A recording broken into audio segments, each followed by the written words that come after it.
Hi everyone, good evening. Congratulations, Jessica. You go, girl. Nice going, sister.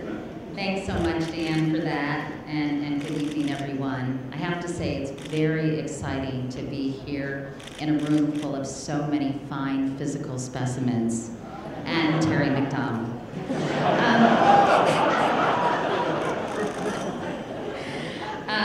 I am very, very honored and thrilled to be here tonight to celebrate the career of one of the most influential figures of our time. Of course, I'm talking about the new spokesperson for NyQuil. Drew, I know, I'm well aware it is the sniffling, sneezing, coughing, aching, stuffy head fever so you can rest medicine, but please try to stay away from it before games. Speaking of games, let me take you back to February 7th, 2010. It was Super Bowl Sunday. I had just finished an interview with President Obama, and my team and I had left the White House and made our way through the aftermath of an epic snowstorm to try to get a train back to New York City. We stopped at a sports bar across the street from Union Station to get something to eat, and the game had just started. It was playing on a jumbo screen in the restaurant. I ate my cheeseburger in peace because all eyes were glued on the big star in the room, and that was all anyone cared about for that moment. This night, of course, was about much more than football. It was a new beginning for a city that still desperately needed a second chance, and in a fellow they referred to as Drew Brees, they saw the second coming. Drew, tonight you join a pantheon of extraordinary men and women. Sportsman of the Year is about more, as we've heard tonight, than athletic prowess. It's not about those stadium spotlights. It's about the light that shines in you. And you may not realize it, but you have a lot in common with some of the past winners. In 1980, the US hockey team gave us the miracle on ice. You made a miracle look easy in the Big Easy. Michael Jordan missed over 9,000 shots in his career, but still won 10 NBA scoring titles. You've also proven that the difference between failure and success comes down to sheer grit and perseverance. Arthur Ashe once said, "From what we get, we can make a living. From what we give, however, makes a life." You have given back in ways that cannot be measured in yards, passes, or completions. The man once named Comeback Player of the Year has done so much for the comeback city of the decade.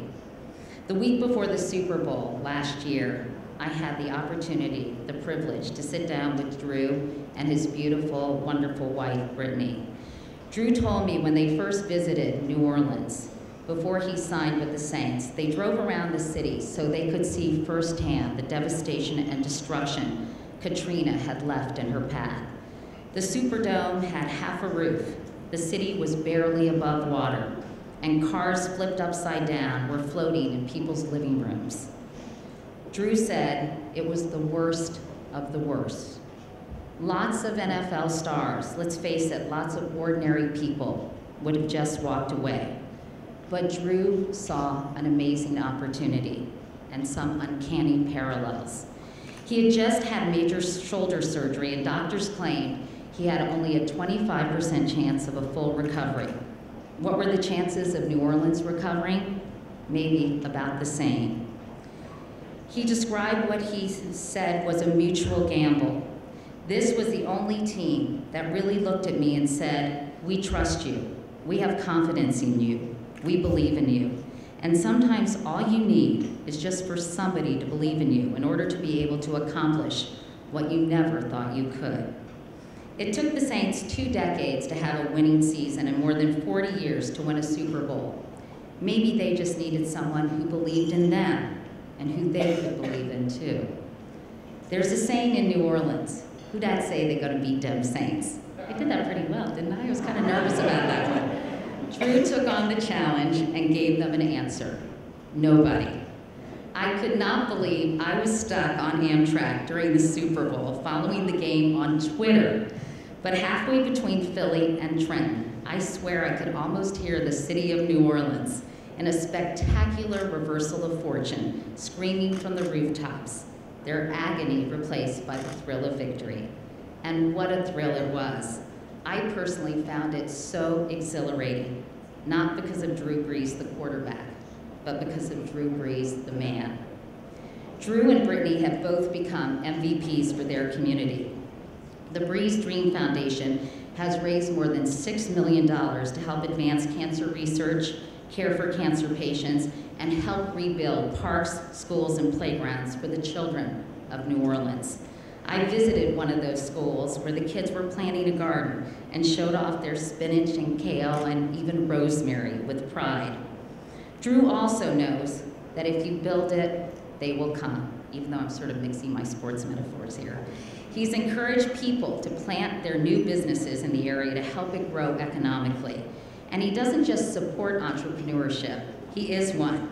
Next time you're in New Orleans, you may want to pick up a Club Lulu at his Jimmy John's sandwich shop or a t-shirt from his Bayou Gear clothing company.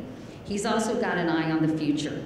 He's joined forces with the Idea Village to help foster young entrepreneurs. Drew said the city of New Orleans saved him at a time when his career and possibly his spirit needed saving.